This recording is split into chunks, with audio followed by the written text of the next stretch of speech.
parce que mon sujet, je l'intitule La statue de la liberté. La statue de la liberté. La statue de la liberté. Mais là-bas, quelque chose s'y était passé. Et c'est le frère Branham qui en a parlé. Et vous savez que le prophète Branham, c'est un typologue. Souvent, le prophète, il disait d'ailleurs que pour être sûr que ce qu'il dit est conforme à la parole, il regardait la nature. Il dit que la nature, le naturel typifie le spirituel. Amen. Alors nous allons prendre nos Bibles, ouvrons dans les livres de Malachie 4, on va lire tous les versets. Après nous lirons également Apocalypse 10 et après vous pouvez vous mettre. Moi je vais continuer avec Zacharie après. La Bible dit ceci. Car voici le jour vient, ardent comme une fournaise. Tous les hautains et tous les méchants seront comme du chaume. Le jour qui vient les embrassera, dit l'Éternel des armées. Il ne leur laissera ni racine ni rameau. Mais pour vous qui craignez mon nom, se lèvera le soleil de la justice. Amen. Amen. Et la guérison sera sous ses ailes. Amen. Amen. Amen. Vous sortirez et vous sauterez comme les veaux d'une étable. Et vous foulerez le méchant, car ils seront comme de la cendre sous la plante de vos pieds. Au jour que je prépare, dit l'Éternel des armées. Souvenez-vous de la loi de Moïse, mon serviteur, auquel j'ai prescrit en Horeb pour tout Israël des préceptes et des ordonnances. Il dit, le verset 5, voici, je vous enverrai Élie, Amen. le prophète, Amen. avant que le jour de l'Éternel arrive.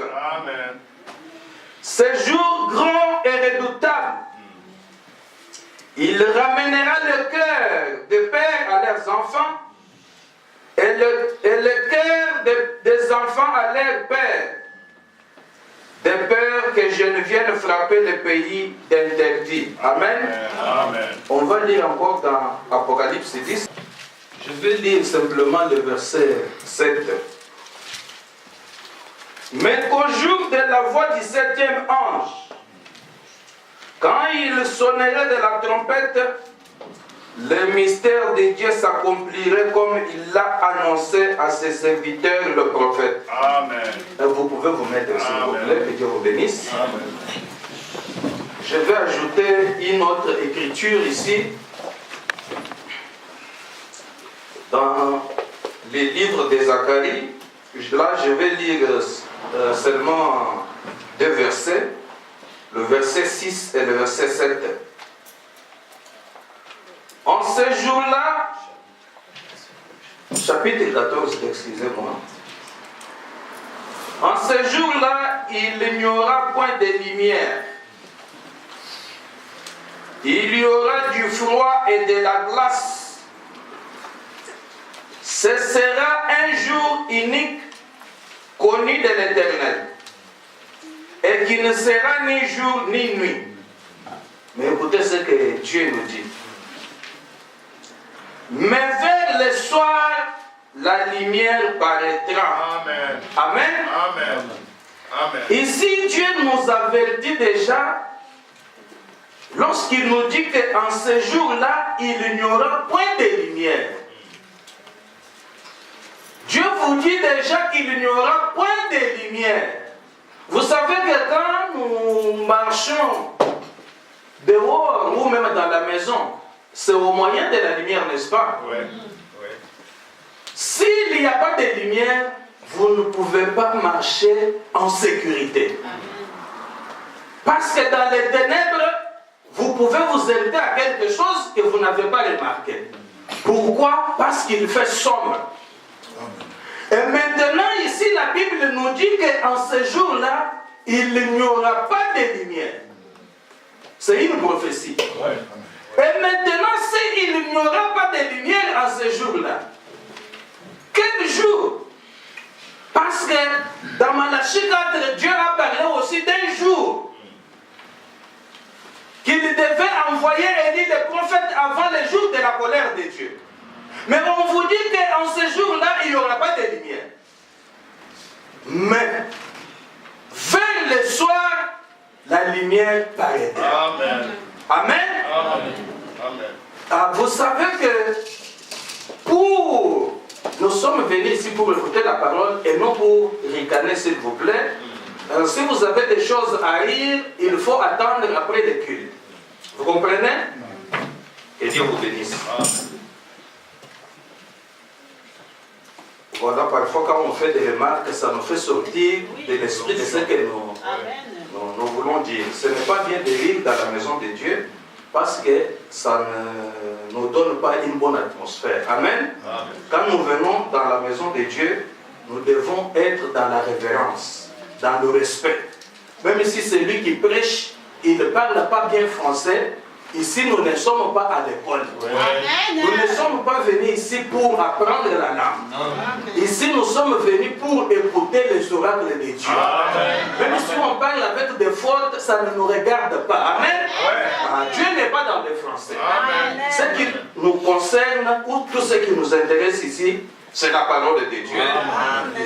Alors, ça m'a sorti de ce que je voulais dire. Et vous savez maintenant, Dieu, il a promis que vers le soir, il enverra la lumière. Amen. Mais, pour que vous puissiez remarquer aussi cette lumière, vous devez posséder des yeux. Amen. Amen. Si vous n'avez pas des yeux, même s'il fait clair, vous ne verrez pas la lumière. Et le prophète dit quelque part que pour voir, le pouvoir de voir doit être dans vos yeux. Amen. Parce que nous voyons parfois, il y a des gens, ils vous regardent. Vous pensez qu'ils voient, mais c'est un aveugle. Il y a des aveugles qui ont des yeux ouverts, mais ils ne peuvent pas voir. Amen. Pourquoi? Parce qu'ils n'ont pas ce pouvoir-là dans leurs yeux. Amen. Amen. Amen. La lumière peut être là. Mais si vous n'avez pas des yeux, vous ne verrez pas la lumière. Amen. Et n'oubliez pas aussi que dans la Bible ici, on a dit qu'ils auront des yeux, mais ils ne verront pas. Alléluia. Amen. Exact. Amen. Alors, ici, je voulais dire quelque chose. Je ne sais pas parmi nous ici s'il y a quelqu'un qui a déjà assisté au crash d'un avion. Lorsqu'un avion a crashé quelque part, est-ce que quelqu'un a déjà assisté? Non. Est-ce que quelqu'un a déjà assisté à un déraillement d'un train ou à un dérapage d'une voiture? Peut-être pas. Mais vous savez, si vous êtes à côté d'une route, par exemple, et que vous remarquez une voiture qui dérape, souvent on crie quand on voit des événements comme ça. Oui. On crie, hé, hé, hé, hé. Quand on crie, on ne crie pas contre les passagers qui sont dans la voiture. Quand on crie, on ne crie pas contre les passagers qui sont dans l'avion ou dans les trains. Exact. Non. On crie contre la voiture parce qu'elle va tuer les gens. Vous voyez un train qui a quitté le rail, qui a déraillé. Quand on crie, hé, hé, ce n'est pas contre les gens qui sont dans les trains. Parce que eux, on les amène à la mort par ce déraillement. Mais quand on crie, c'est contre les trains qui veulent tuer les gens. Vous comprenez? Amen. Qu'il soit à l'extérieur. Ah. Donc, et aussi, vous ne verrez jamais quand les gens qui sont dans une voiture qui a dérapé, quand les gens qui sont à côté crient contre cet accident, eux aussi à l'intérieur de la voiture, ils crient contre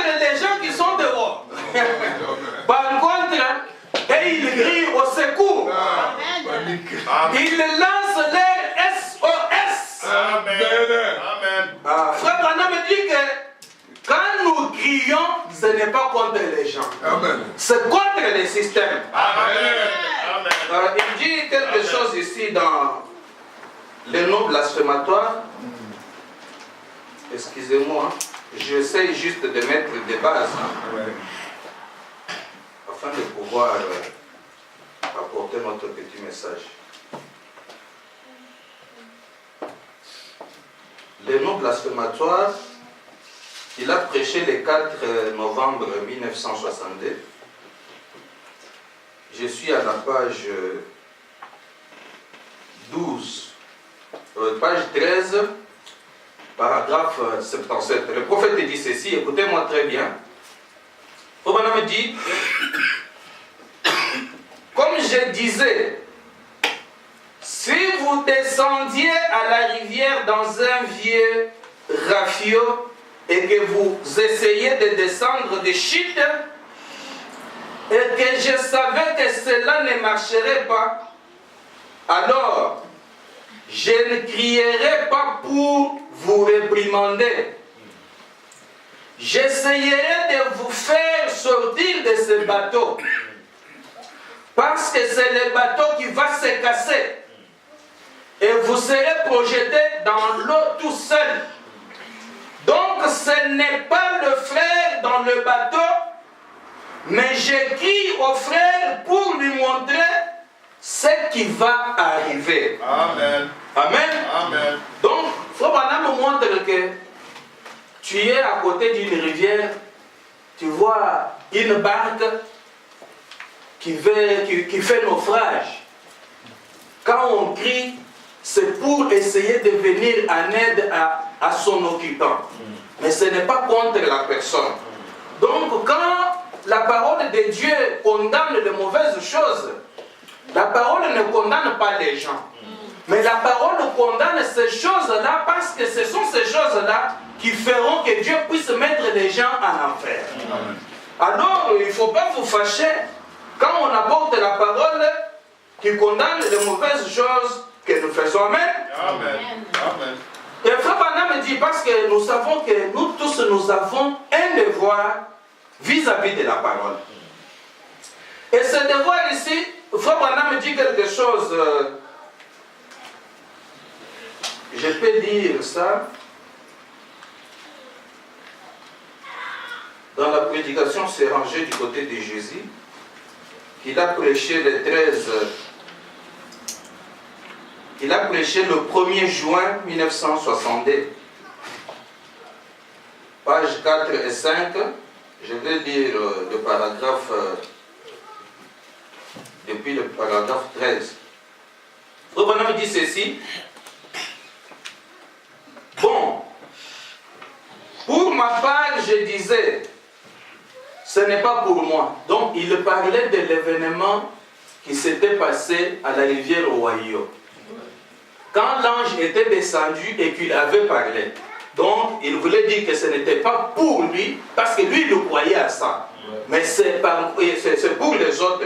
Il dit, ce n'est pas pour moi.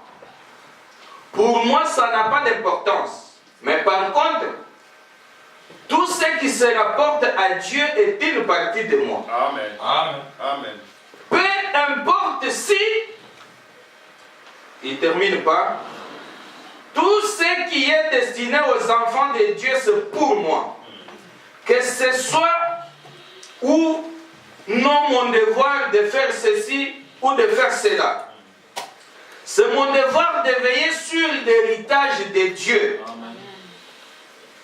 Où qu'il soit, voyez, c'est comme si vous disiez, eh bien, par exemple, si vous étiez un petit garçon, que vous disiez, mon travail à moi c'est seulement de couper les bois, pas de les rentrer.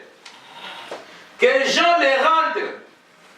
Si la neige tombe dessus ou la pluie, ça m'est égal. Que lui, il aille les rentrer. C'est votre devoir, comme enfant de ce foyer, de veiller à ce que les bois ne soient pas mouillés pour votre mère. Amen. Donc ici, Frère Branham explique, vous savez, dans des familles nombreuses, là où il y a 2, 3 filles, 2, 3 garçons, vous allez remarquer qu'une seule fille ne peut pas prendre toutes les tâches ménagères. Elle voudra qu'elle s'occupe peut-être de faire, de balayer la maison, et l'autre faire la vaisselle, vous voyez. Maintenant, il parle, il montre les garçons d'une famille. Quand l'autre qui s'appelle par exemple Jean, son devoir est d'aller couper les bois. Vous savez comme en cette période ici de froid, pour ceux qui ont des cheminées, il faut couper les bois pour se chauffer. Et maintenant, si on a donné à Jean la tâche de couper les bois, Jean les amène et les laisse dehors. Et maintenant, c'est à un autre aussi de prendre les bois qui étaient dehors et les faire entrer dans la maison. Jean a déjà fait son travail. Maintenant, il y a la pluie ou la neige qui menace. Jean s'est dit que non, moi, mon travail, c'est seulement aller couper. J'ai déjà coupé, j'ai déjà amené là-bas. Ce n'est pas à moi de les rentrer. Il dit, si vous ne faites pas entrer ces bois-là, la neige va tomber dessus. Donc, vous allez rendre un mauvais service à votre famille, à votre maman. Donc, en tant qu'enfant de la maison, on ne peut pas dire que mon travail c'est seulement ça. Quand l'autre n'est pas là pour le faire, faites-le. Vous comprenez? Amen.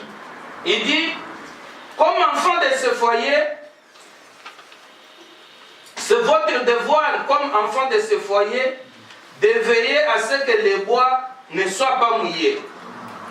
Pour votre mère, voyez, rentrez-les. Il dit, s'ils disent, eh bien, c'est Franck qui devait aller chercher l'eau, ce n'est pas mon travail. Mais si Franck n'est pas allé chercher l'eau, c'est à vous de vous occuper Amen. de l'eau. Un point, c'est tout. Alors, voilà, c'est comme ça que ça fonctionne. Donc, si c'est Franck qui devait aller chercher de l'eau, et que Franck n'est pas là, vous faites le travail de Franck. Il dit, quelqu'un il n'y a pas longtemps disait, quelqu'un disait à Frère Branham, arrêtez de prêcher comme vous le faites. Miséricorde. Vous allez démolir tous vos amis et tous les restes. Il disait, laissez ça de côté, je sais que c'est mal, mais oh, ça ne nous regarde pas. Eh bien, alors ça regarde qui? Ah, si vous voyez quelqu'un qui fait mal quelque chose, comme aujourd'hui dans le message de William Branham, parce que s'il y a un endroit où règne l'ordre, c'est dans le message de William Branham. Amen.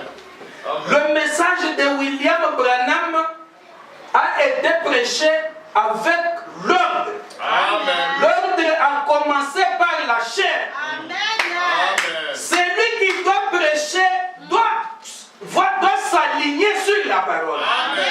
Aujourd'hui, je vous dis que à cause de la liberté, je vous ai dit que je parle de la statue de la liberté. Il y a un événement qui s'est passé là, c'est ça mon sujet.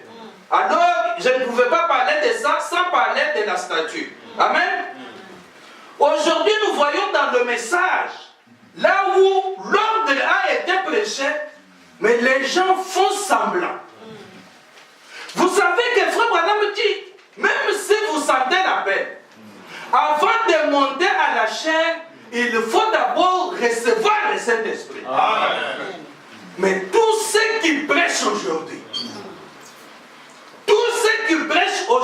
est-ce qu'ils ont attendu le Saint-Esprit? C'est ça le problème. Comment voulez-vous que nous ne puissions pas entrer dans la confusion? Il y a de la liberté. Mais les gens ont commencé à jouer avec toute cette liberté. On ne respecte n'accepte plus rien. Vous comprenez? Amen. Frère Branham me dit ceci, je continue.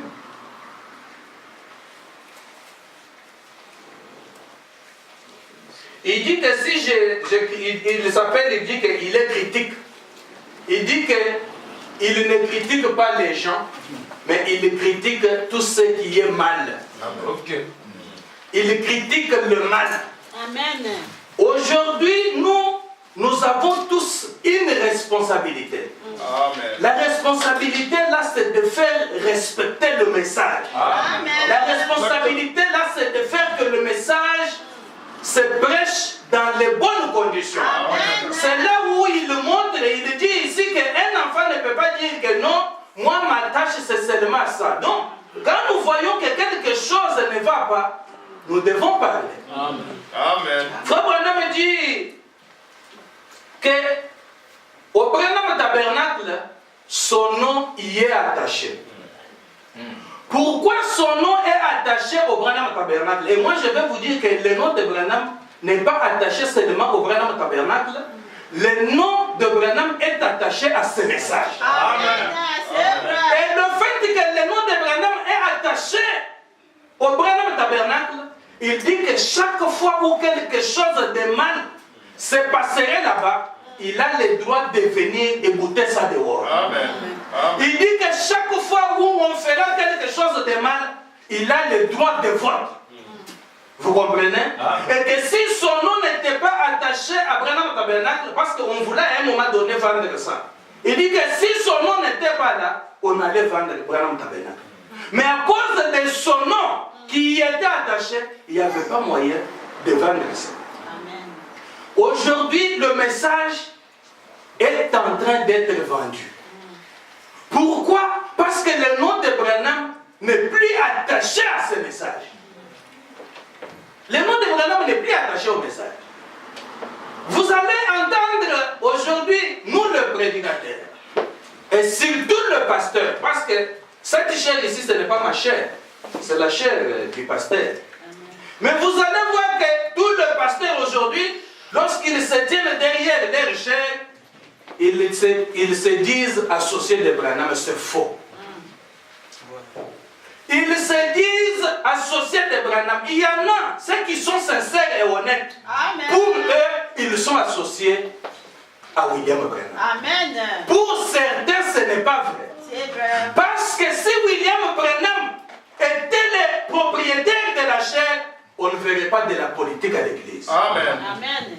Il y a trop de la politique aujourd'hui dans le message. Pourquoi? Parce que le nom de Branham n'est plus attaché à la parole. Amen. C'est vrai. Vous savez, lorsque nous prêchons, nous disons Frère Branham dit, c'est pour essayer de garder le nom de Branham attaché à la parole. Amen. Ainsi, nous sommes sûrs que nous sommes dans le vrai. Amen. Mais si on ne parle plus de Branham, vous êtes devenu une dénomination. Amen. Mais qu'est-ce qui se passe aujourd'hui? Aujourd'hui, il y a des gens qui vous disent, Frère Branham dit, mais ils ne disent pas la vérité. C'est des impressionnistes. Ils donnent des impressions comme si ils sont avec Branham, mais ils ne sont pas avec Branham. Parce qu'ils interprètent la parole à leur manière. Parce qu'ils ont leur propre révélation de la parole. Amen. Parce qu'ils ont créé des doctrines que Branham n'a jamais créées. Amen. Et c'est là, comme je parle des impressions, ça me rappelle une scène. Frère Branham parle d'un jeune garçon qui, pendant la nuit ou la journée, il passait au milieu d'un cimetière. Et le garçon là, au passage du cimetière, il avait peur. Mais il voulait donner l'impression qu'il n'avait pas peur. Vous savez ce qu'il a fait? Il a commencé à siffler. Pour montrer qu'il n'avait pas peur. Mais ce qui lui faisait siffler, c'est la peur. Amen. Aujourd'hui, nous avons des prédicateurs qui sifflent, Amen. qui citent les noms de Branham pour nous donner l'impression qu'ils sont avec Branham. Mais en réalité, ils ne sont pas avec Branham.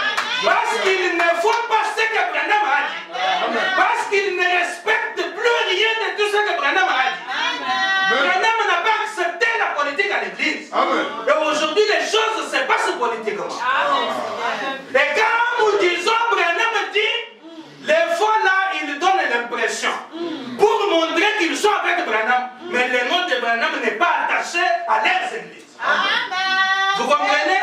Alors il faut que les voix se lèvent pour condamner ces choses. Amen. Quand nous disons Frère Branham dit, il faut que Frère Branham parle. Amen. C'est pour cela qu'il est important aussi d'écouter les bandes. Amen. Amen. Parce que si nous écoutons les bandes, jamais vous entendrez Frère Branham qui vous dit dans une bande que nous sommes dans le millénium. Amen. Frère Branham ne vous dira jamais que nous sommes dans le millénium. Mais vous allez voir quelqu'un qui va essayer de prendre ça là-bas, essayer de vous expliquer. Laissez Frère Branham dire ouvertement que nous sommes dans le millénium. Mais c'est seulement des explications. Vous allez voir quelqu'un qui vous dit que Jésus est déjà venu. Mais donnez une écriture claire où Branham dit que Jésus est déjà venu. Mais on va commencer à expliquer. Il faut, la seconde venue n'est pas quelque chose qu'on peut venir vous dire que Jésus est venu. La seconde venue, quand Jésus il vient, mais il vient vers vous qui êtes prêts. Amen. Il vient pour vous enlever. Amen. Mais comment Jésus est venu pour t'enlever? Toi, tu as le Saint-Esprit, tu as mis ta vie en ordre. Il faut que quelqu'un vienne te dire que Jésus est venu. Amen. Ça n'a pas de sens. Amen. D'ailleurs, Frère Branham dit que la seconde venue, c'est l'enlèvement. Amen. Donc, quand Jésus vient, nous partons. Amen. Amen. Quand Jésus vient, la résurrection a lieu. Amen. Parce que c'est la seconde venue de Jésus qui déclenche la résurrection. Amen. Et vous me dites que Jésus est venu. Où sont les morts? Ils sont là, mais on ne peut pas les voir. Ce sont des explications. Amen. On ne peut pas vous expliquer la seconde venue. Amen. Vous dire que c'est une révélation. Quelle révélation? Quand il vient, c'est pour nous prendre. Et d'ailleurs, quand Jésus vient, nous allons être changés, transformés. Nous autres ici, nous sommes venus au message, on n'avait pas les cheveux blancs. Amen. Aujourd'hui, nous sommes en train d'avoir les cheveux blancs. Mais Jésus, il vient, nous sommes en train de vieillir. Ça n'a pas de sens. Frère Branham donne l'exemple d'un aimant. Moi, quand j'étais un jeune garçon, j'ai joué aussi beaucoup avec les aimants. Vous savez, si vous prenez quelques métals, vous mettez quelque part ici, et que vous avez cet appareil-là appelé aimant, quand vous commencez à le faire descendre, à un certain moment, vous allez voir que quand la puissance là atteint les petits matériels là, vous allez voir que ça va monter pour s'attacher à l'aimant. Amen. La seconde venue de Jésus se fait aussi de cette façon. Quand il vient, ça déclenche la résurrection des morts. Amen. Et les morts là, ce ne sont pas des morts qu'on va nous dire qu'ils sont là, on ne les voit pas. On le verra. Amen. Nous allons les voir, c'est Frère Branham qui dit. Amen. Mais comme ce n'est pas ça, Amen. selon la parole de Dieu, Frère Branham est le plus grand de tous les grands de la Bible. Oui. Oui. Frère Branham est le plus grand de tous les grands de la Bible. Oui. Amen. Dieu a vanté un homme comme Moïse. Il dit que à Moïse, il parle de bouche à l'oreille. Qu'il n'y avait pas quelqu'un comme Moïse. Vous savez que Dieu a vanté Jean-Baptiste. Oui. Il a dit que de tous ceux qui sont nés de femmes, il n'y avait pas un homme comme lui. Mais quand il vient à William Branham, Alléluia. il dit que depuis Enoch jusqu'en ce temps, il n'y a pas un homme comme toi. Amen. Amen. Mon frère, ma soeur, il n'y a pas un homme comme William Branham. Amen. Ça, c'est Dieu qui a dit. Amen. C'est Dieu qui a vanté son homme. Amen. Donc, nous n'avons pas à entendre quelqu'un d'autre en dehors de William Branham. Amen. Parce que c'est William Branham qui a les derniers mots. Amen. Amen. Alors, vous avez vu que quand nous avons lu dans Zacharie, on nous a parlé d'un jour qui n'aura pas de lumière. Un jour qui n'est ni jour ni nuit. Et la Bible dit, vers le soir, la lumière paraîtra. Amen. Amen. Amen. Je vais d'abord vous lire Amen. quelque chose ici, dans la voix d'un vrai prophète.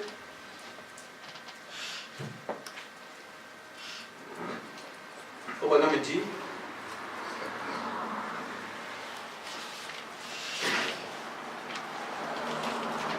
la voix d'un vrai prophète qu'il a prêché le 13 mai 1962.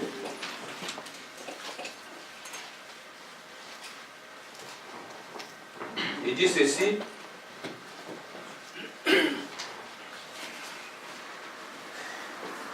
Page 14, hein, paragraphe 76. Écoutez ce que le frère Branham dit.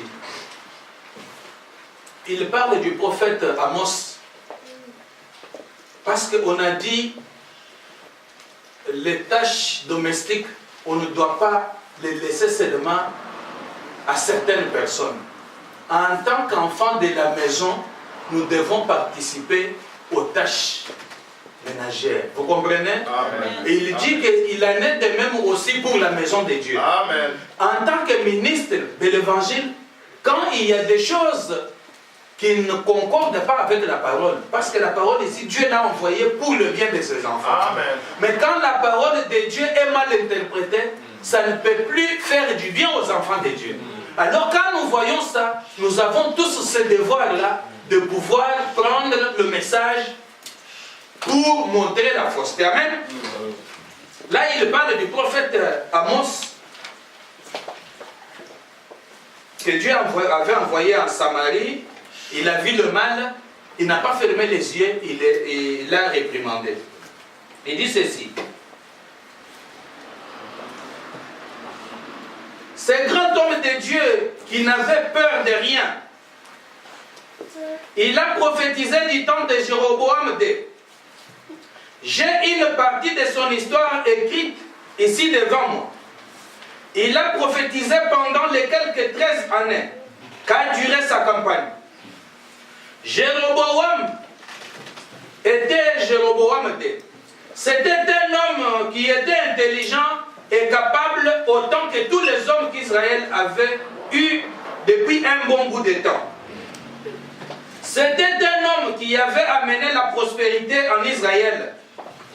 Israël était en plein essor.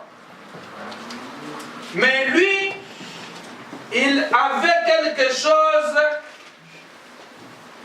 qui n'allait pas chez lui. Ça, c'est Jéroboam qui avait quelque chose qui n'allait pas. C'était un idolâtre. Il dit, c'est un peu ce que je lisais l'autre jour. Et j'ai trouvé que ça s'appliquait assez bien à aujourd'hui.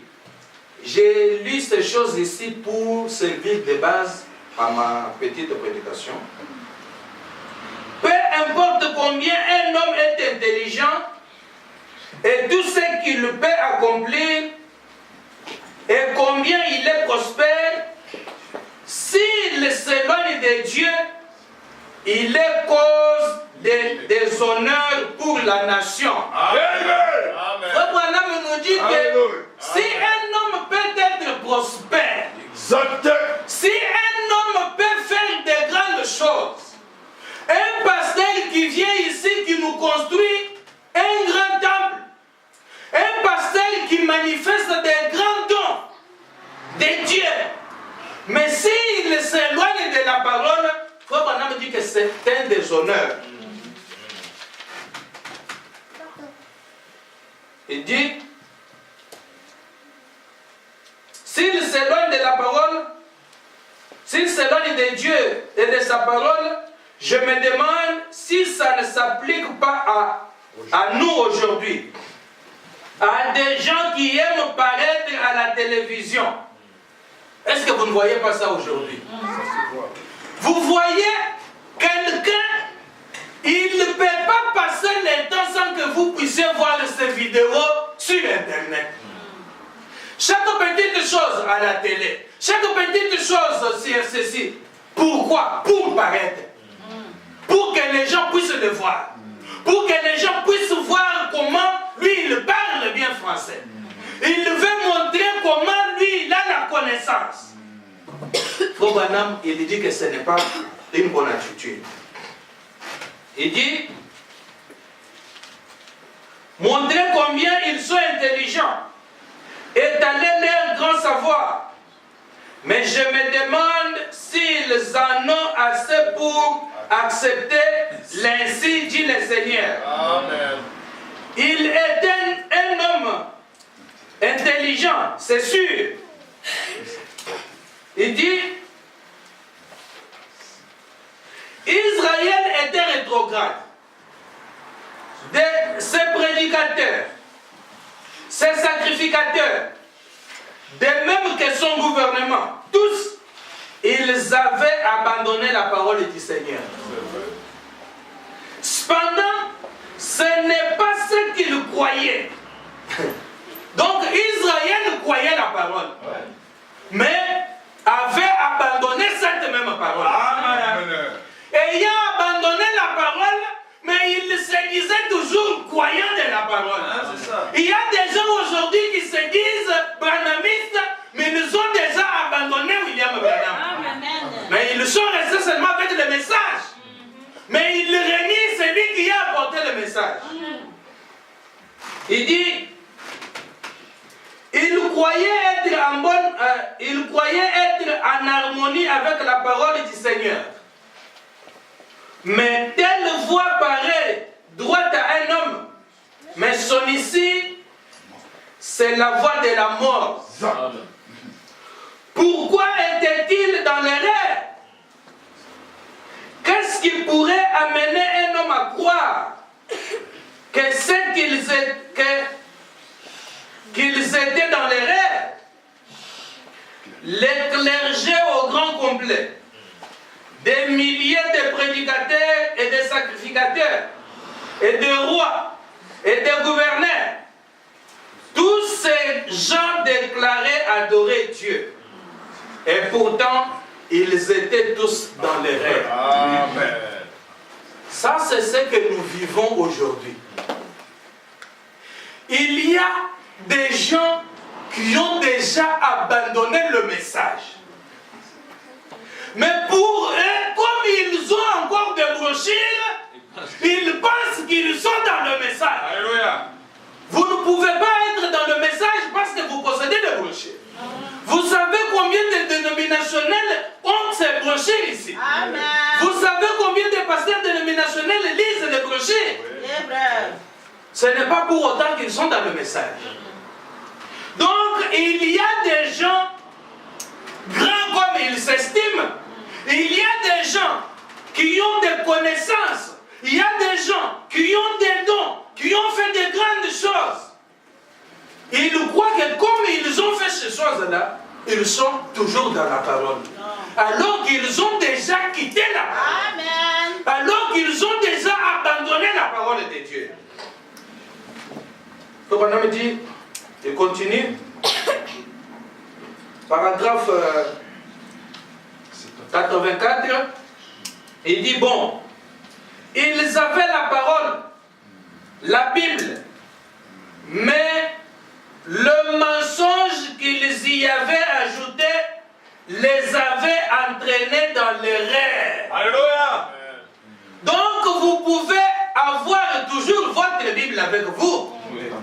Vous pouvez avoir votre tablette Agapao, comme nous les avons gratuitement reçues. Vous pouvez avoir toute la traduction de la voix de Dieu.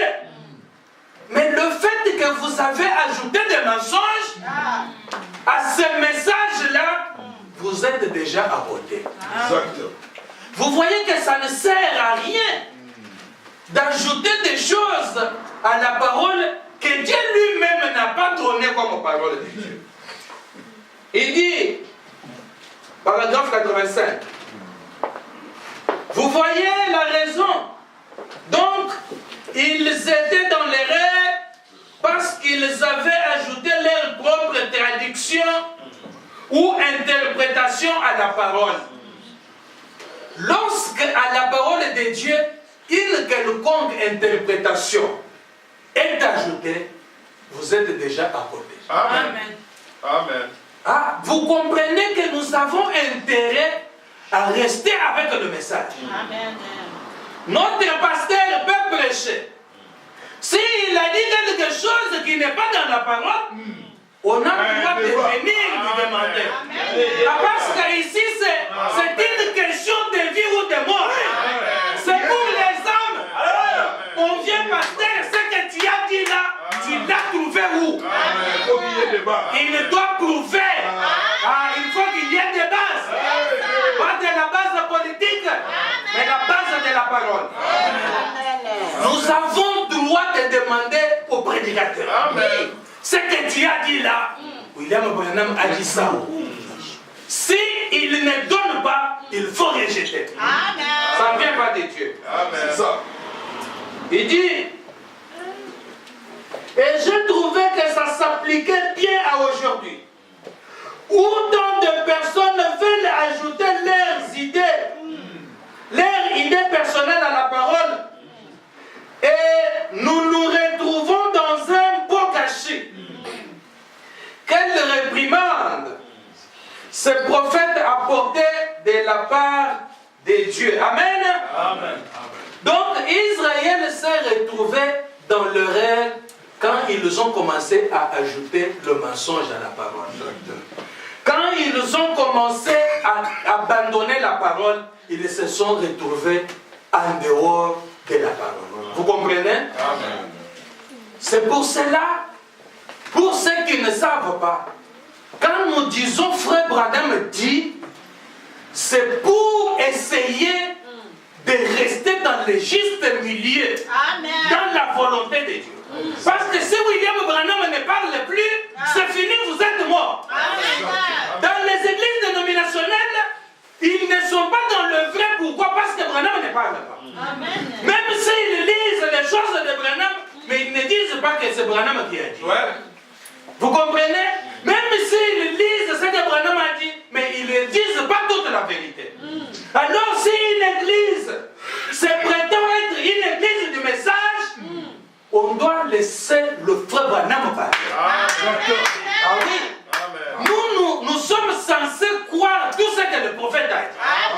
Vous savez que Dieu a dit à William Branham, amène les gens à te croire. Donc nous devons croire William Branham et William Branham seul. Amen. Vous comprenez? Amen. On va lire quelque chose dans la prédication. La religion de Jézabel. Que le prophète a prêché le 19 mars 1961.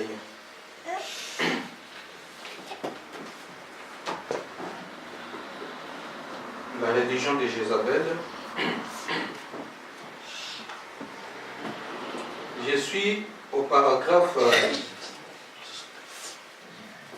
31 et 32. Il faut qu'on dit ceci. C'est frappant de voir la similitude qui existe entre Israël de l'Ancien Testament et l'Amérique d'aujourd'hui. Toutes les deux ont été de grandes nations. Toutes les deux avaient été fondées et leur peuple était venu là-bas par la suite des persécutions religieuses. Israël avait été persécuté par Pharaon et avait été en esclavage pendant des centaines d'années, où on les avait privés du droit d'adorer les dieux vivants et vrais, où on les avait privés de ces privilèges, et ils étaient devenus des esclaves. Mais Dieu leur avait fait la promesse dans sa Bible ou dans sa parole, et par ce prophète, qu'il allait leur donner un pays. Écoutez-moi très bien. Si vous écoutez bien ce que je dis ici, ça va vous permettre de saisir quelque chose quand on va entrer dans le vif du message. Et ils étaient entrés dans ce pays. Ils avaient chassé les habitants de ce pays. Et ils avaient pris possession de leur héritage. En effet, Dieu avait fait ça dans un but. Et c'est la même chose pour notre grande nation à nous. Nous sommes venus ici et au rocher de Plymouth, cette nation a été fondée sur la liberté de la religion. En effet, nos ancêtres avaient fui la persécution romaine du système de la Jézabel moderne. Et ils étaient venus ici et ils avaient subi beaucoup de grandes persécutions et des martyrs sous ce faux système de Jézabel. Et selon la Bible, Apocalypse chapitre 13, Dieu leur avait promis une oasis et un lieu, car la femme avait été emportée au désert, où elle a été nourrie pendant un temps, du temps et la moitié d'un temps. Dieu avait fait cette promesse à l'Amérique ou à l'Église, qu'elle viendrait dans ce pays. Amen. Je vais ajouter le paragraphe 38 jusqu'à 43. Frère parle d'Israël et de l'Amérique. Il dit: elles sont similaires l'une et l'autre parfaitement. Et souvenez-vous, alors que c'est 3 points, Israël est arrivé là et elle a fait de la Palestine sa patrie. Elle a chassé tous les habitants de ce pays et elle a pris possession du pays. Nous sommes arrivés et nous l'avons ôté aux Indiens. Ça, c'est les Américains. Nous les avons chassés et nous avons pris possession du pays. Il y a une raison pour laquelle Dieu a fait ça. Dieu allait montrer au monde ce qu'il pouvait faire. Une petite bande de gens qui voulaient avoir la liberté. La liberté de religion pour pouvoir servir Dieu. Qu'est-ce qu'Israël a accompli grâce à ces choses? Il a fait d'Israël la nation la plus puissante du monde. Elle l'est demeurée jusqu'à ce qu'elle abandonne la volonté de Dieu. Qu'est-ce qu'il a fait de l'Amérique? Il a fait d'elle la nation la plus puissante du monde. Et c'est jusqu'à maintenant où elle abandonne la volonté de Dieu. Donc Dieu a fait de ces grandes nations des grandes nations. Des grandes nations que les autres peuples craignaient. Jusqu'à ce qu'eux-mêmes abandonnent ce même Dieu-là. Vous savez que même le message ici avant, moi je pense que l'impact qu'il y avait sur le message n'est plus le même aujourd'hui. Avant, quand on cherchait les hommes et les femmes sérieux, on les trouvait dans le message. Amen, c'est vrai. Si on parlait des hommes et des femmes honnêtes, c'était dans le message. Amen. Mais aujourd'hui, nous avons des politiciens dans le message, à tel point que le message n'a plus le même impact. Amen, c'est vrai. Quand on vous montrait que ça c'est un prénomiste, vous aviez du respect. Amen. Aujourd'hui, même pour nos soeurs, pour nos filles, mais il est difficile que tu puisses regarder une femme et savoir que cette femme ici est du message de William Branham. Amen, c'est difficile. Moi, je vais vous donner un petit témoignage. Une fois, j'étais au nord des Pays-Bas. J'ai vu une sœur avec de longs cheveux, une très longue jupe, sans maquillage, sans quoi. J'ai voulu l'aborder. Elle ne m'a même pas regardé. Pourquoi je voulais l'aborder? Parce que vous savez, dans le message, où dans le monde, nous savons qu'il n'y a que nos sœurs qui s'habillent décemment, qui ne mettent pas de maquillage, qui ne mettent pas des cheveux bizarres, qui ne mettent pas des pantalons ou de courtes jupes. Quand j'ai vu cette apparence, ça m'a dit quelque chose. Amen. Moi j'ai dit, une femme qui s'habille comme ça, elle doit être qu'une sœur du message. J'ai voulu lui parler. Mais vous savez, pour nous les frères, c'est difficile de détecter que c'est un frère du message. Oui. Mais pour les sœurs, bien sûr. Quand j'ai voulu lui parler, elle ne m'a même pas regardé. Elle a pensé peut-être que je voulais la déranger. Non, parce que moi j'ai vu que c'est ma sœur. Et comme elle ne m'a même pas regardé, j'ai crié derrière elle, j'ai dit, Branham. Quand elle a entendu Branham, elle s'est arrêtée. Vous voyez, qu'est-ce qui m'a poussé à voir que cette sœur ici doit être une sœur du message? C'est pas son apparence. Mais dites-moi, avec tout ce que nous voyons aujourd'hui, avec les jupes que vous mettez là, tu es sur la route, un frère du message, il regarde, il dit que ça c'est une sœur du message. Jamais. Amen. Tu te trompes, jamais. Alléluia. Avec tous les fonds de teint que nous mettons là. Même si Frère Branham a dit que quand on n'a pas de dons cheveux, on peut mettre de mèches, mais quand même, notre façon de mettre est exagérée. Moi, je ne pense pas que quelqu'un du message, en te regardant, il peut dire que ça c'est une sœur du message.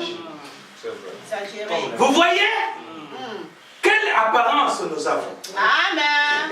Israël, qui était une grande nation, que tout le monde respectait, après avoir abandonné la parole, ils sont devenus quoi? Tout ce qu'ils subissent aujourd'hui, c'est pour avoir crucifié le Seigneur de gloire. Amen. Les États-Unis, qu'est-ce qu'ils sont aujourd'hui? Dieu les a donné cette terre. Ils avaient la Bible de leur, si c'est parlement ou quoi. Ils avaient une chaise vide. Aujourd'hui, cette chaise-là n'est plus là. Il y a un autre cas, dernièrement, très récemment au Luxembourg, j'allais pour prendre mon train, j'ai vu encore une sœur. Parce que vous savez, nous sommes dans des pays où il n'y a pas vraiment beaucoup d'assemblées du message. Mais quand tu vois quelqu'un avec une apparence qui ressemble, tu te dis ça doit être quelqu'un de notre. Je vais lui demander, est-ce que vous êtes une chrétienne? Elle a ri. J'ai dit, je sais pourquoi je vous demande, parce que quand je vous regarde, je vois votre apparence, je ne sais pas si vous priez dans l'église du message de Branham. Elle m'a dit oui, je prie dans le message de William Branham. Vous voyez qu'il y a quand même des gens, ils ne vous disent pas que je suis chrétien, ils ne vous disent pas que je prie dans l'église du message, mais rien que par leur apparence, vous dites vous-même que celui-ci doit être quelqu'un de notre. Amen. Mais maintenant, regardons-nous, nous qui sommes ici, frères et sœurs. Les sœurs, c'est par leur habillement. Mais nous, frères, c'est par notre comportement. La façon dont nous nous comportons, la façon dont nous nous parlons, nos agissements. Maintenant, pour le frère, que quelqu'un du message qui sait comment le frère du message doit se comporter. Il est là, il te regarde te comporter comme tu te comportes là. Est-ce qu'il peut te poser la question si tu es du message de William Branham? Parce que pour les sœurs, ce n'est pas leur apparence. Mais comme nous, frères, on n'a pas une apparence particulière, maintenant c'est par la vie. C'est par les agissements. C'est par le comportement. Vous voyez? Donc, Israël a abandonné Dieu, qui lui a donné cette terre-là de Canaan. Israël a commis l'erreur en abandonnant Dieu. Vous voyez? Alors, de la même manière que Dieu avait donné à Israël et à l'Amérique un une terre et que ceux-là ont abandonné la parole de Dieu, l'Église de Dieu a fait de même aujourd'hui. Vous savez que nous ici, à un moment donné, pour certains, nous étions dans des églises dénominationnelles. Nous étions dans des églises dénominationnelles. Dans ces églises dénominationnelles, nous avions été dominés. Parce que dans le message, on ne domine personne. Amen. Il n'y a personne au-dessus de personne. Amen. Ah oui. C'est ça. Vous pouvez être pasteur, mais vous ne dominez sur personne. Amen. C'est la parole de Dieu qui domine sur nous. Et maintenant, Israël, en Égypte, ils avaient été dominés. Réduits en esclavage. Et Dieu a vu cela. Dieu n'a pas apprécié. Il les a libérés de cet esclavagisme. Il les a donné une terre où ils devaient régner. Ils arrivent dans cette terre-là, ils les abandonnent Dieu. Nous aussi, on était dans des églises dénominationnelles où on avait des évêques, des représentants, où tu ne pouvais pas avoir un sujet à prêcher sans qu'on te dise « dis ça ». Parce que dans le message, le pasteur m'a demandé seulement si je pouvais prêcher.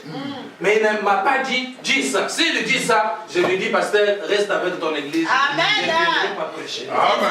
Mais dans les églises dénominationnelles, on vous dit « prêche ça, prêche ça ». Donc les gens sont dominés. Et Dieu maintenant, voyant cela, on avait besoin de la liberté de la religion. Amen. On voulait adorer Dieu librement. On voulait prier, servir Dieu librement. Amen. Ah oui, je dois servir librement. Servir Dieu librement, c'est dire tout ce que Frère Branham a dit. Exact. Le pasteur ne peut pas vous dire que ne lis pas cette brochure. Non, non. Nous sommes libres. Amen. C'est à cause de cette liberté que nous sommes venus dans le message. Alléluia.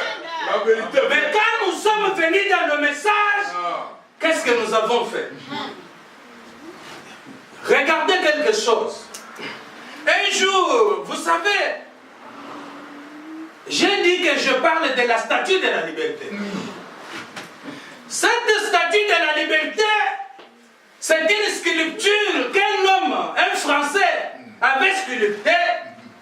Et à l'occasion du 100e anniversaire de l'indépendance des États-Unis, la France a donné pour nouer leur amitié aux États-Unis cette statue.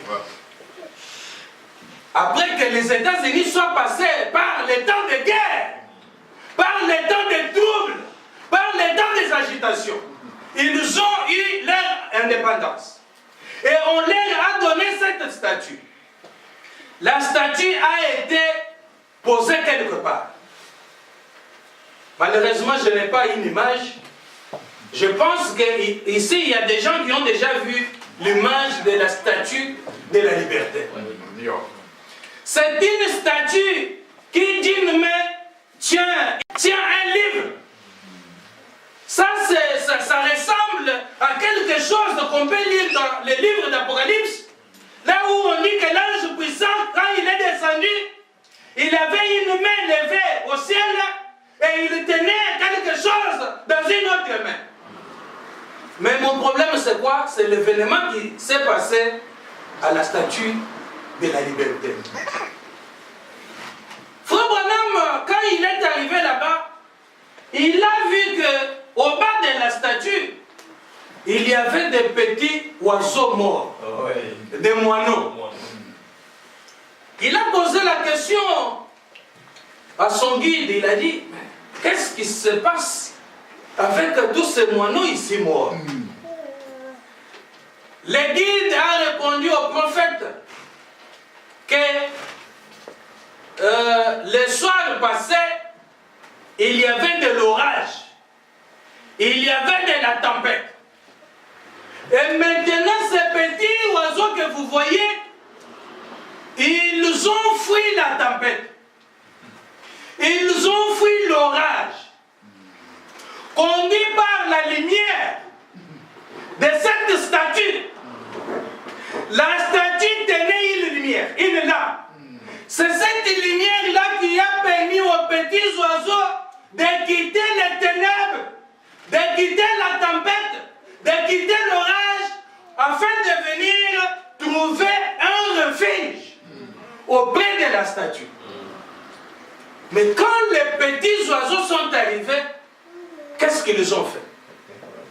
Ils ont pris cette même lumière qui les avait aidés à fuir la tempête, qui les avait aidés à fuir de l'orage.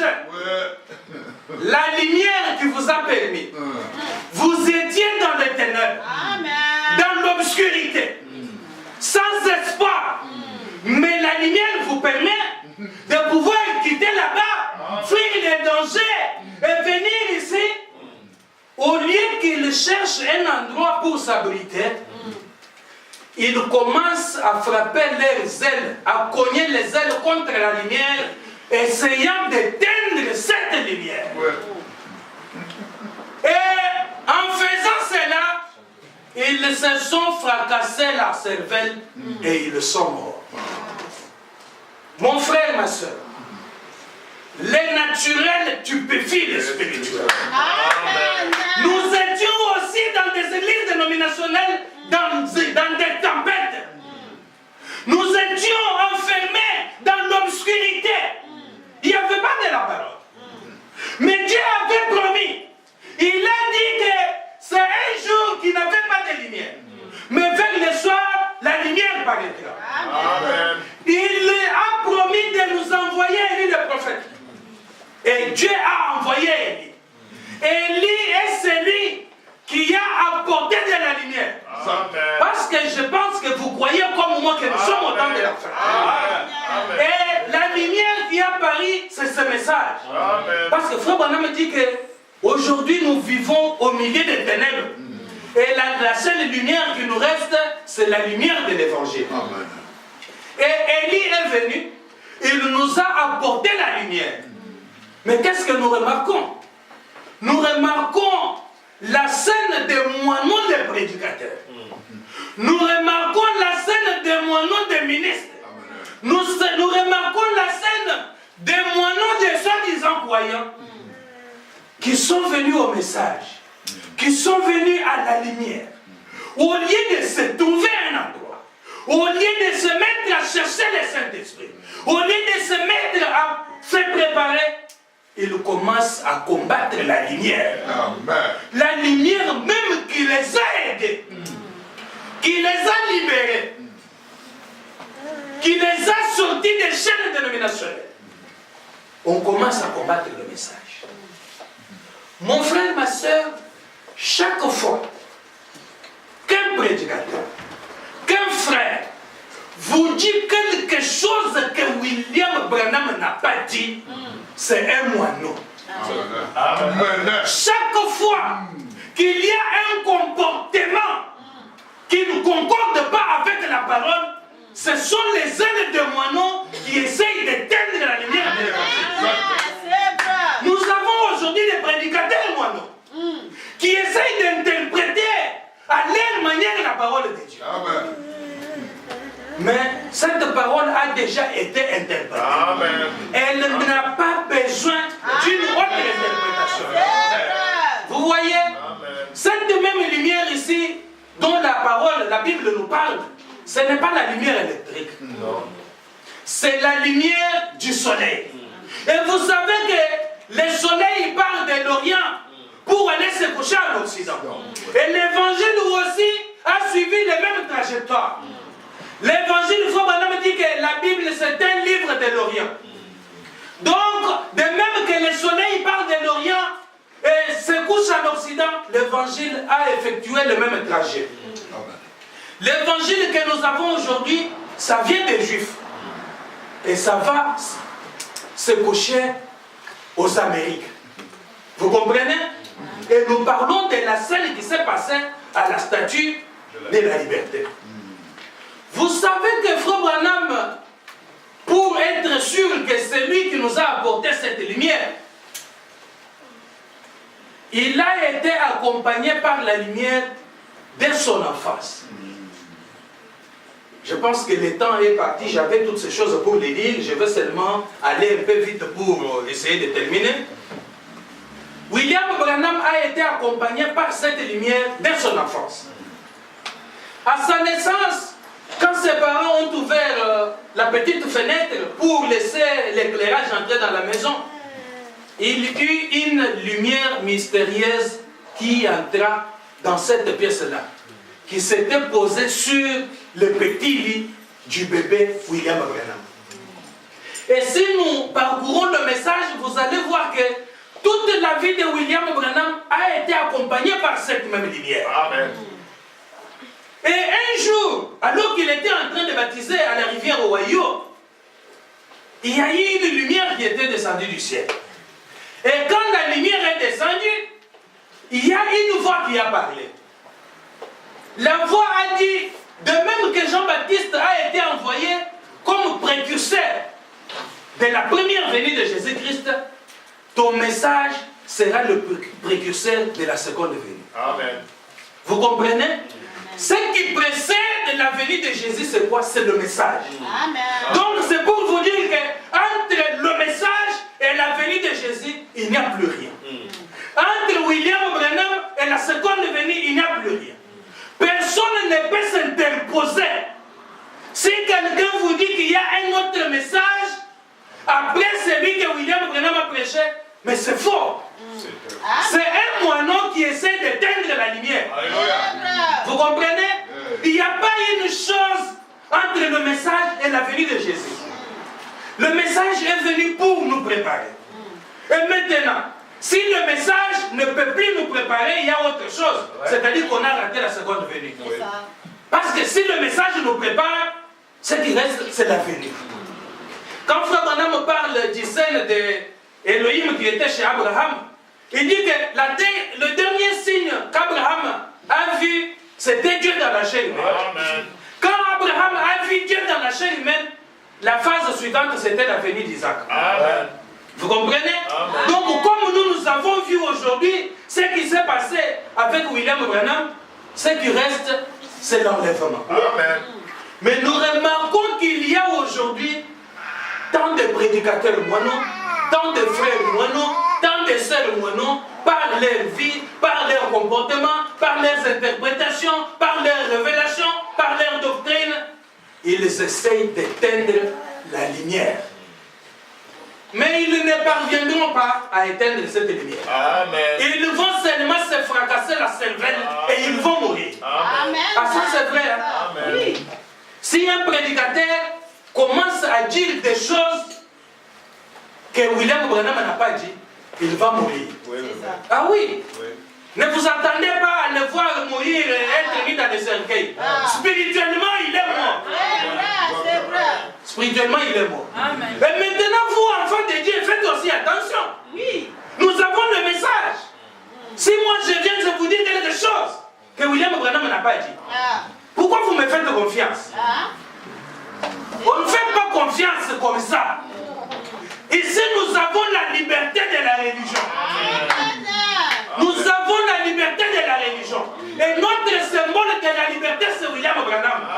C'est lui qui tient le flambeau de notre liberté. C'est ce message ici qui nous montre le chemin, là où nous devons placer le pied. Amen. Amen. Écoutez ce que Frère Branham dit à propos de la lumière. De l'événement qui s'est passé au Ohio. Je suis dans les questions-réponses du 27 mai 62.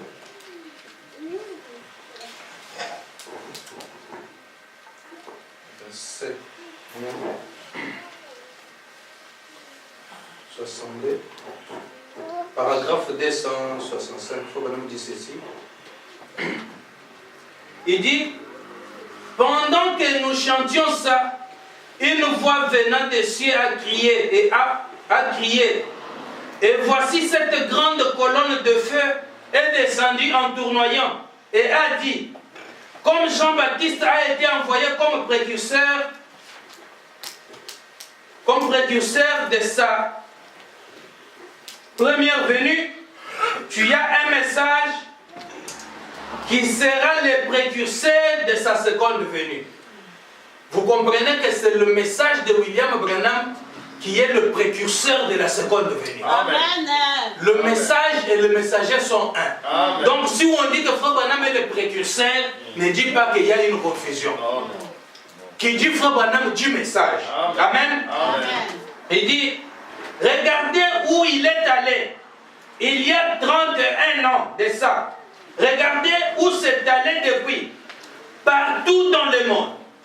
Dans un feu de réveil. Et maintenant, nous voyons que ça se refroidit. Le temps est proche. Ça commence à se refroidir. Hein? Il dit quoi dans la divinité expliquée? Là, je commence à lire un peu rapidement. Quelques citations. La divinité expliquée du 25 avril 61.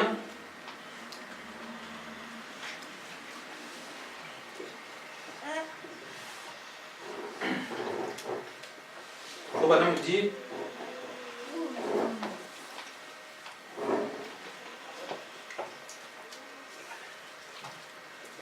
il dit, et nous croyons réellement, Père, que nous vivons à la fin de la course, comme le prophète l'a dit.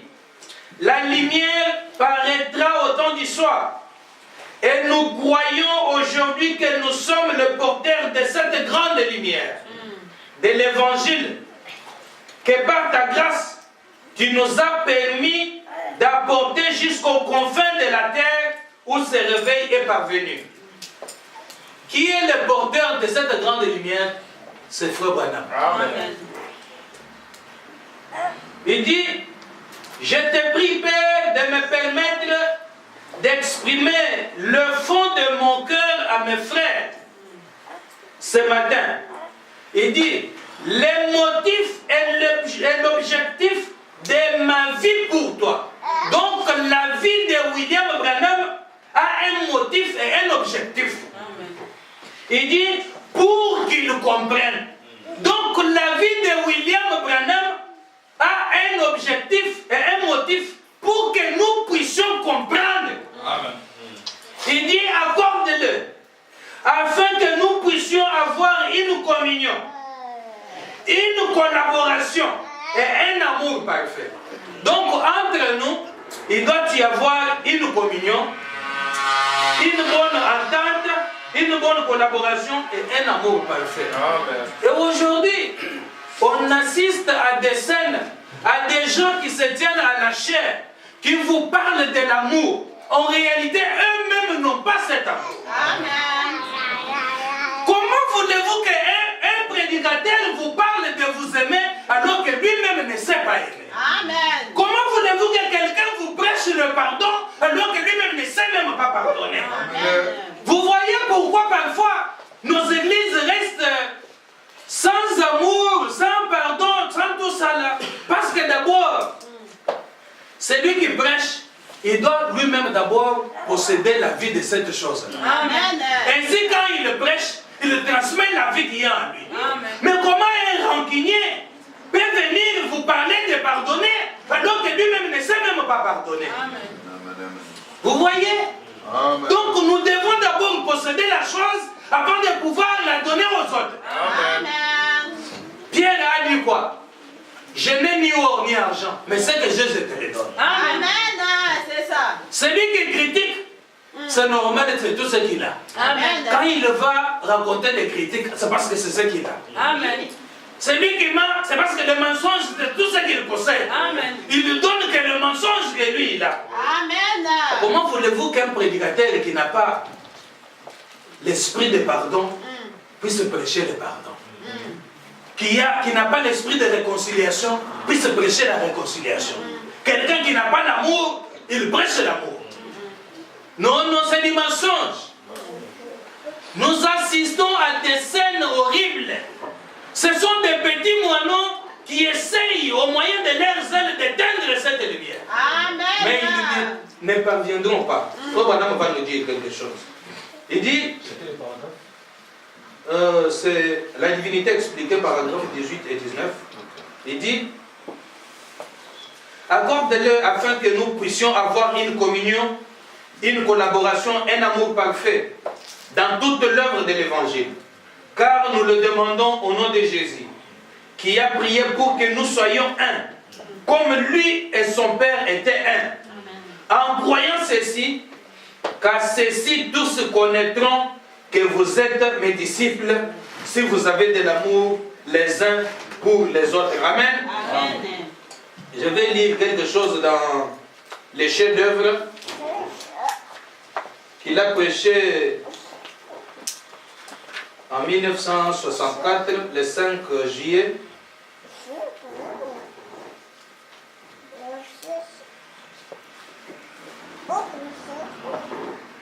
Écoutez ce que le prophète dit.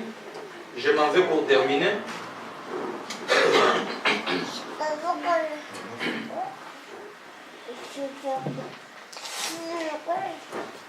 Le 5 juillet 64, paragraphe 25. Il faut qu'on me dire ceci. Dieu notre Père, ta parole est une lampe. Souvenez-vous que la statue de la liberté tient dans une main une lumière. Une lampe, une lanterne. C'est au moyen de cette lumière ici que Dieu a permis à ces petits oiseaux-là de fuir la tempête. Oui.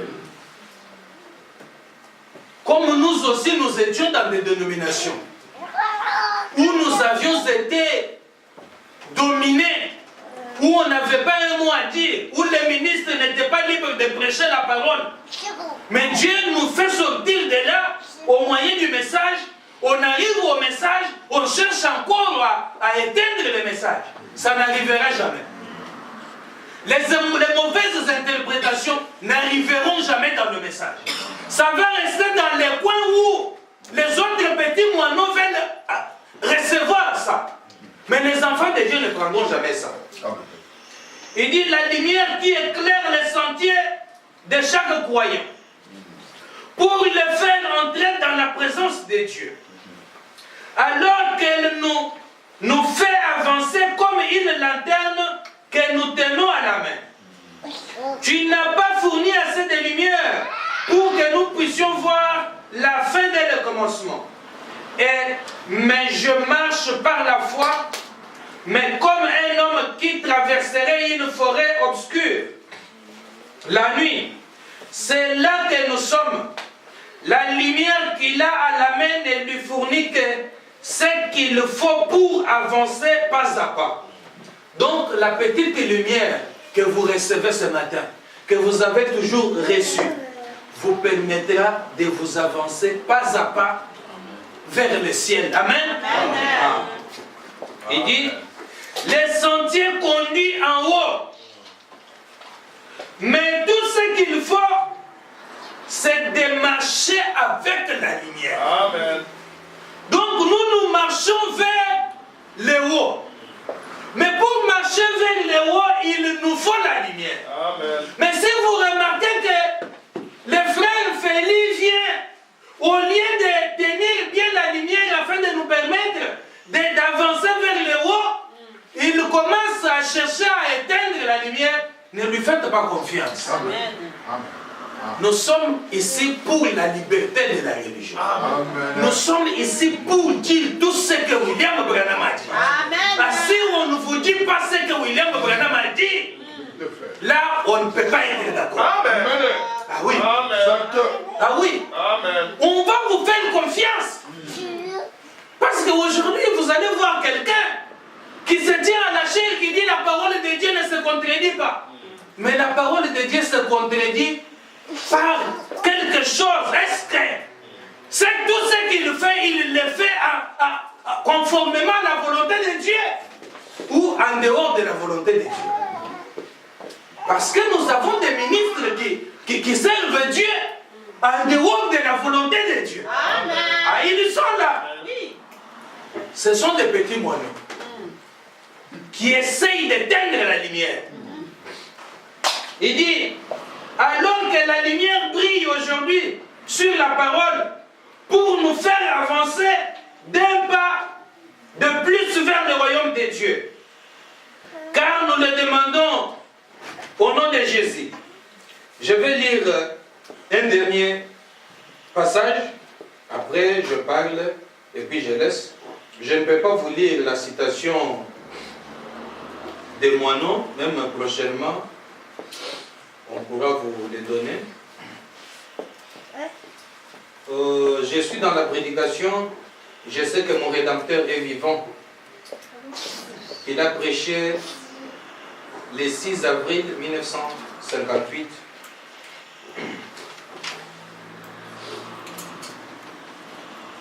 Je sais que mon Rédempteur est vivant. Paragraphe 42, écoutez ce que le prophète dit.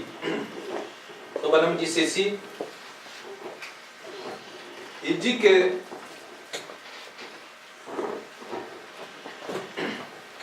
il y a quelque chose au-dedans de nous. Un feu qui brille. Vous savez que Frère Branham a toujours parlé avec une sorte de simplicité. Mais moi je pense qu'il parlait de la lumière qui était en lui. Oui. Écoutez ce qu'il dit. Il y a quelque chose au-dedans de nous. Un feu qui brille. Une lumière qui a été allumée par Dieu. Et aucune brise, aucun vent ne peut l'éteindre. Ah, même s'ils cherchent à éteindre ça, ils ne parviendront pas. Amen. Pourquoi? Parce qu'il y aura toujours les gens qui s'élèveront. Il y aura toujours les voix qui crieront. Amen. Ah oui, on va crier. Tant que les enfants de Dieu sont en danger, on va crier contre le système. Amen. On va crier contre les mauvaises interprétations. On va crier contre les citations mal placées. Essayant de remettre les enfants de Dieu sur le rail. Amen. Il dit, aucune brise ne peut l'éteindre. Aucun refroidissement dans l'église. Aucune indifférence parmi les gens. Aucune persécution du monde ne peut éteindre une flamme que Dieu a allumée. Car c'est le dessein de Dieu que son flambeau de la liberté brille jusqu'à la venue du Seigneur. Amen. Et aucune puissance ne peut éteindre ce flambeau. Elles auront beau souffler, il n'en brûlera qu'avec plus d'éclat. Donc plus ils essayent d'éteindre, plus le feu se ravive. Ils vont essayer d'ajouter des mensonges, mais la vérité va toujours... Ouais. La vérité remportera toujours. Amen. Il dit,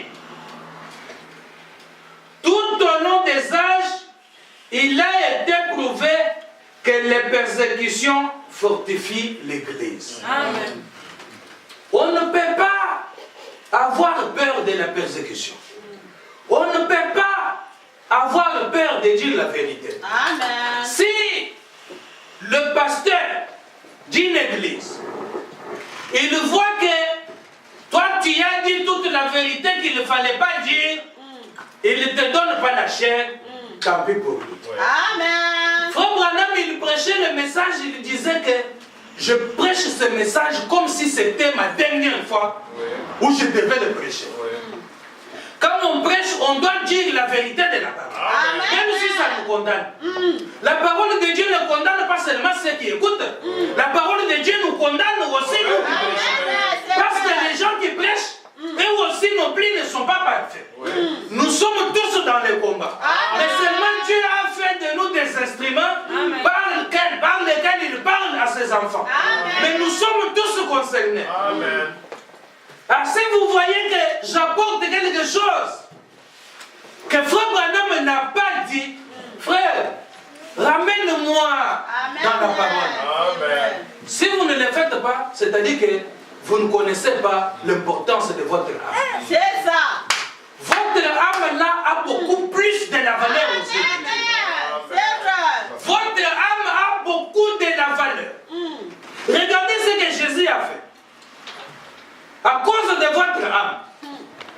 Qui peut accepter, même nous parents qui avons des enfants, accepter, on vient pour prendre ton enfant à cause de quelque chose qu'il a fait, on va aller les tuer.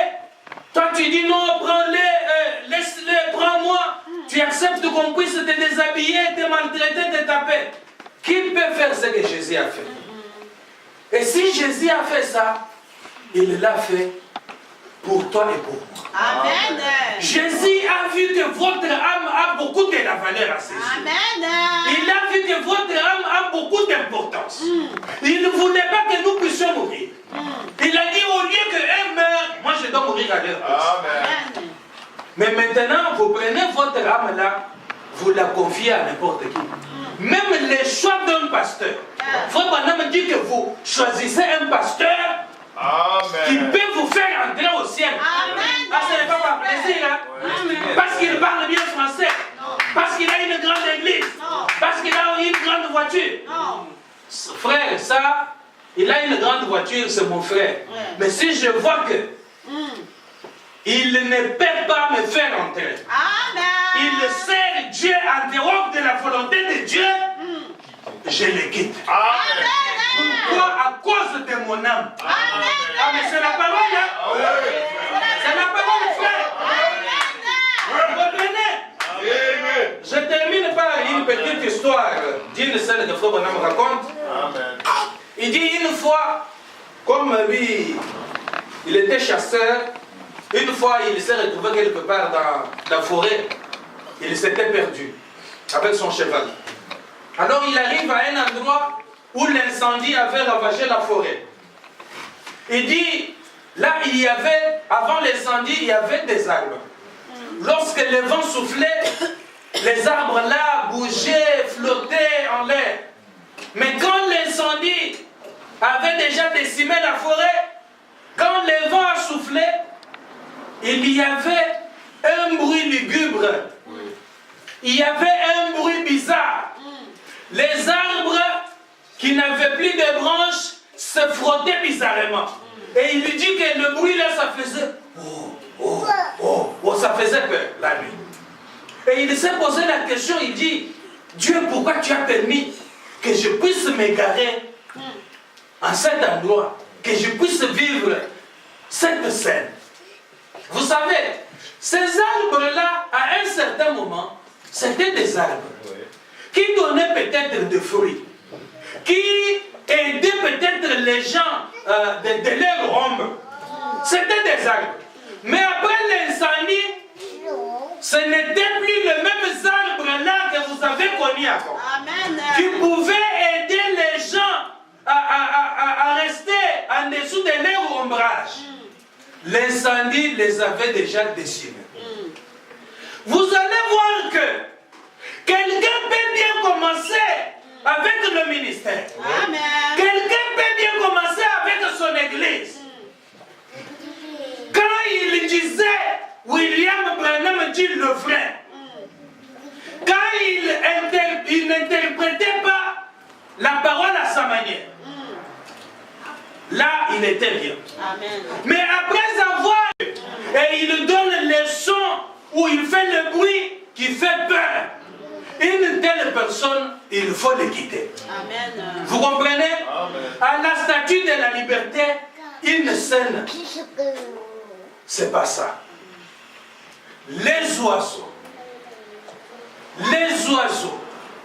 qui avaient été aidés à fuir la tempête, à fuir la mort, à fuir les ténèbres. Mais trouvez-vous un endroit, trouvez-vous un refuge. Ils commencent à combattre la chose même qui les avait aidés. C'est la scène à laquelle nous assistons aujourd'hui. Le message qui a fait de toi ce que tu es. Aujourd'hui, beaucoup, si nous sommes connus, c'est grâce à ce message. Amen. C'est grâce à ce message que beaucoup sont connus aujourd'hui. C'est grâce à ce message que beaucoup d'autres ont voyagé même pour venir en Europe. C'est grâce à ce message que beaucoup d'autres voyagent le matin, le soir. Ils prennent des avions à cause de message. Amen. Tu es venu dans le message, Tu as rencontré des frères qui t'ont aidé, qui t'ont montré comment aller en Chine, aller à Dubaï, aller en Amérique. Grâce au message. Le message nous a habillés. Le message nous a donné de bonnes femmes. Amen. Le message nous a donné de bons maris. Le message nous a donné des enfants. Amen. Mais nous commençons à combattre le message. Amen.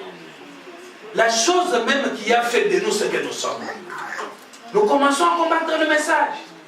Qui peut me montrer là où Frère Branham était en train de passer et les sœurs ont enlevé les régimes et Frère Branham a marché dessus? Aujourd'hui, nous voyons ça. Nous voyons ça, les gens sont contents. Une sœur, la femme de quelqu'un, tu prends le pagne, tu étales, et le pasteur marche sur le pagne. Nous assistons à des scènes de striptease. Est-ce que Frère Branham, est-ce que vous avez déjà entendu Frère Branham se vanter? Non. Il ne s'est jamais vanté. Mais aujourd'hui, le même personne là, quand ils veulent parler de l'humilité, c'est eux. Mais quand ils commencent à parler, il n'y a pas de l'humilité dans leur langage. Amen. Vous voyez? Donc les gens, ils disent des choses qu'eux-mêmes ne font pas. Tout ça, c'est quoi? C'est les ailes des moineaux contre la lumière. Amen. Que Dieu vous bénisse. Amen.